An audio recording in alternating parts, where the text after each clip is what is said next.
to some of the horror movies of the year 2000. Now, I had a hard time putting together a full 10 list, so I had to dig up some obscure horror movies that maybe some people never heard of or they heard of and they just didn't check out. So, coming up at number 10, we have Dreamiac. This is a weird movie that I think really people didn't watch because if you look at the cover, it looks very kind of corny and just cheesy. But I'll tell you what, it is those things to the max, like it on a good level. It's practical. It's not like your typical early 2000s bad CG. It's there, but there's a lot of like if you there's sink monsters and these blob monsters that are done like with the 19 like the same way they did the 1987 blob movie. Does a lot of things right, and I think if you watch it with a little smoky token, you're gonna be like having a good time.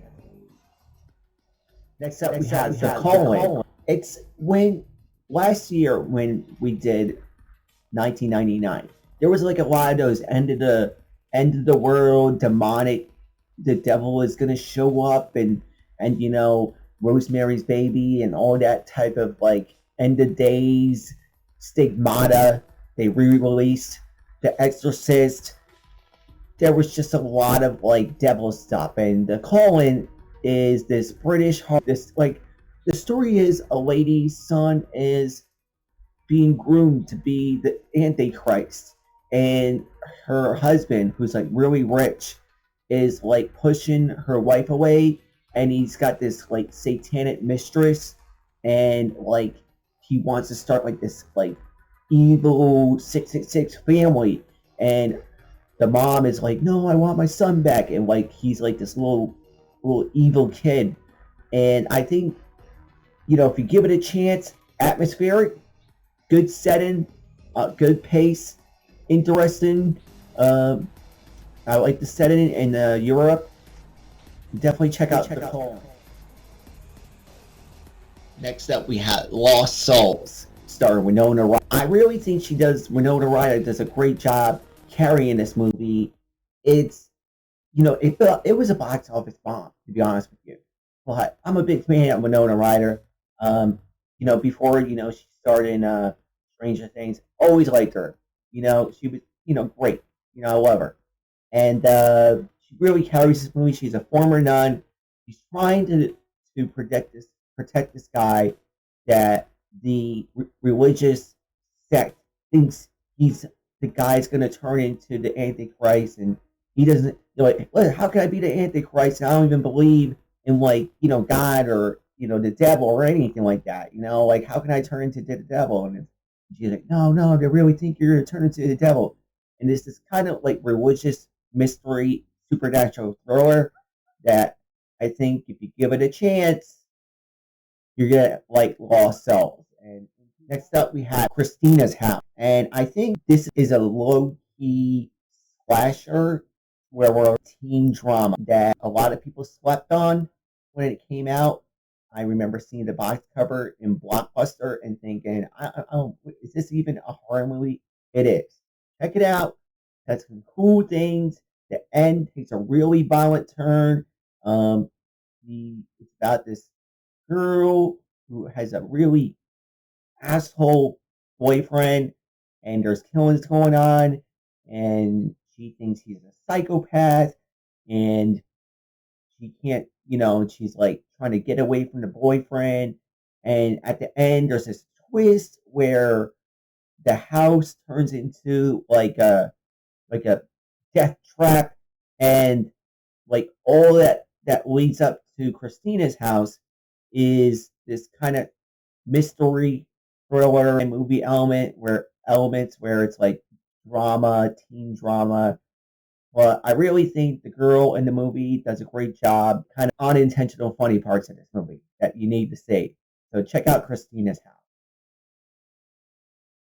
Next up we have Blair Witch Book of Shadow. Now, last year, Blair Witch was my favorite movie. I mean, it was the number one. It wasn't my favorite movie, but it was the best horror movie of 1999. Now, it takes a big back step because Obviously, the sequel didn't have much of an impact. The sequel was more of a victory lap, kind of like compendium of why the first movie was great, and it kind of rehashes the Blair Witch like continuity, and it's kind of like this fanfare movie of like, but it does kind of if you like Blair Witch, check it out. I mean, it's like, it's a sequel. And it's got Kim Director, who's this really hot goth girl. Um, so, it's got Marilyn Manson on the soundtrack. So it's got some really like I was in high school and like it kind of resonated my goth phase. So it was a fun like supernatural witch movie. Like that we had a slasher, Sherry Fall, Brittany Murphy. She plays this like a virgin who, she doesn't want to, have sex, married, and then all of a sudden there's a slasher in a small town of Cherry Falls, and at this time it's like a twist on the slasher genre, where most of the people that get slashed are the promiscuous people, but in this movie it's the unpromiscuous people. It's the so she's at danger. We have to find, and it's a good slasher, and it really kind of resonates with the Scream movie. Like it's a good it really feels like it's next one we have is another teen horror movie, but this time it's not a slasher, it's a werewolf movie. And so we have these two girls, they're really morbid, they're really like kind of depressive, gothy girls. Catherine Isabel, great in this movie. I forget her friend's name, but she's great in this movie. They're two like really dark, gothy girls who they end up like turning into werewolves. And it like instead of being like kind of depressive and down, they actually start to use their werewolf pheromones to like be like get revenge on like the people that tormented them, and they become like they get their werewolf powers actually give them like kind of confidence, but it starts to go bad when they start like killing, and it takes a turn, and it's a good horror movie. Like it was one of my favorite horror movies like this year. Um, it's a real like I love Ginger Snaps. It's a great horror movie. It's Canadian. Um, it gets the high school tone right. It gets a lot of things right, and definitely check out Ginger Snaps. It's a good movie. Catherine is super hot too. So Ginger Snaps, awesome teen werewolf movie. Next up, we have Hey Paul, Lewis in the News, and Psycho. Uh, Patrick Bateman, Kristen Bale. Uh, this movie's brilliant. It could have been my number one. I just don't think when you think back to American Psycho, it's more of a polarizing. Um, it's more polarizing than it is this horror movie. Like honestly, my favorite parts of American Psycho are the psychological elements of like his relationship with Reese Witherspoon, and like how that there's like this dead relationship, and I gotta return some videotapes, and then like just him picking up the call girls in the dark alleys. Other than that, like I just don't know how much of a horror movie you had there. If you take that away, you almost have a drama movie. But it's really good. It's kind of iconic. But I just I just I have a few issues with it being my number one. Kristen Bale's great in this movie. It's just a um yeah, no, but I think a lot of people know this one. I think a lot of people have seen this movie.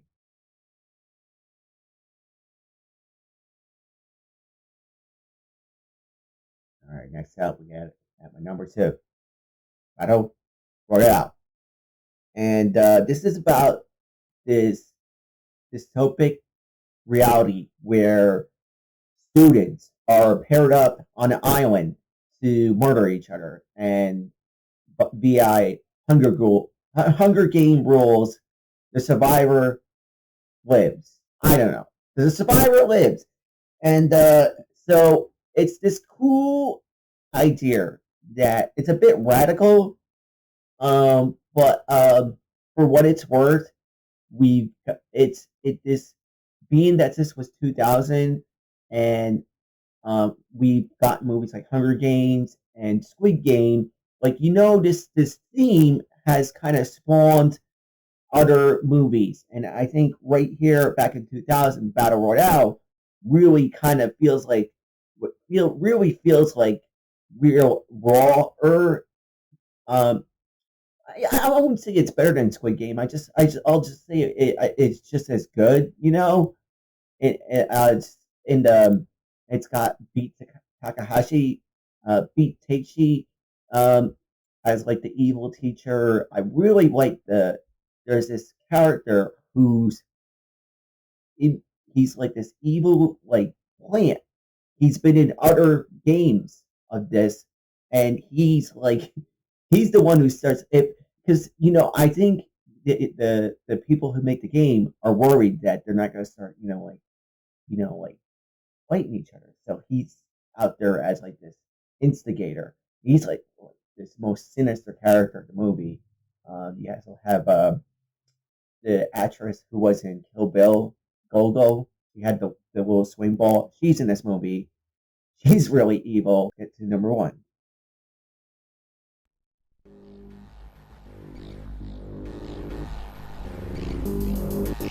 Yeah, let's get to the final movie on this list. The final movie on this list is Final Destination. Now, it's not my favorite movie on this list. I'll just put that out there. I'll just say it's the movie that made the biggest impact. It had the most sequels. It had one of the best ideas. You have Death, who's invisible, and he shows up, and we watch him just do these creative kills. The kills become the focal point of the movie, and that idea kind of came into Saw, and they should have been in a plane, and then the survivors start dying in these really weird ways, creative ways. So, and number one is Final Destination, and yeah, no, that concludes the year 2000. I think we had some really awesome movies and some, like I said, I had to dig up some deep cuts, and that concludes this year of horror movies. All right, everyone, I will see you in 2001. Peace out.